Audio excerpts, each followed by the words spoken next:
Hi guys! So maaga nga tayo nagising dito dahil may lakad na naman tayo ng biglaan. Dahil malayo-layo nga din yung biyahe. Kaya 4 AM pa lang gising na kami. Sobrang ang ganda ng mga tanawin dito guys. Ang relaxing talaga. By the way, dito na nga kasi to sa may Bulacan. Kasama ko yung kapatid ko tsaka yung jowa niya. So nakarating nga din kami agad, wala pang 2 hours. Kasi nga maaga pa kami umalis. Sobrang ganda nga dito kasi ala probinsya talaga siya. Pero probinsya na nga pala yung Bulacan, ang tanga.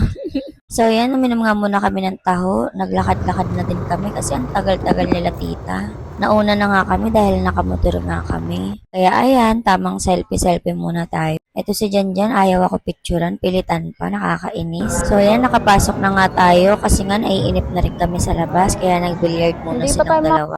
Kaya tamang pa-cute muna tayo dyan, Charis. Diba, hindi pa nakontento. Umay kayo, guys. So, eto na nga, nandito na nga tayo sa loob. Nakapasok na tayo. Nandito na rin sila papa. Lahat, kompleto na nga. Ayan si Joshi, siya kasi Janwin. Pinalitan ko na nga agad ng susuotin nila dahil swimming na itong dalawang ko. Pinilan ko nga muna sila ng laruan para makapaglaro muna sila habang hindi pa kami mag-i-start ng swimming. Mag-aasikaso rin kasi muna kami ng pagkain para pagtapos mag-swimming, gutom na gutom to for sure. By the way, sobrang ganda nga ng resort na to. Kung gusto nyo magpunta dito guys, lalagay ko din na lang dyan sa caption yung pangalan ng resort kasi sobrang sulit dito. Ang daming swimming pool. Malalaki pa, sulit na sulit talaga. 175 ata ang yung kids pero yung adult 200. Ang ganda-ganda guys, hindi ko pa na-videohan yung ibang swimming pool, sobrang ganda, pang hotel. Dito nga pala to sa may Caribbean Resort, Bulacan. Gusto nyo nga magpunta is mag-waste na lang kayo, mabilis nyo lang matatagpuan. So ayan, nag-ready nga muna kami ng binili naming isda, ininit na lang namin kasi lumamig na nga.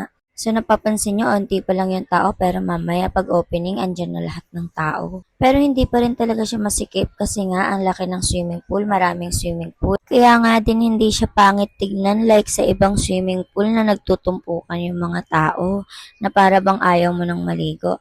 So ayan, binuksan na nga yung wave pool kaya nga yung iba nagtakuhan na dito.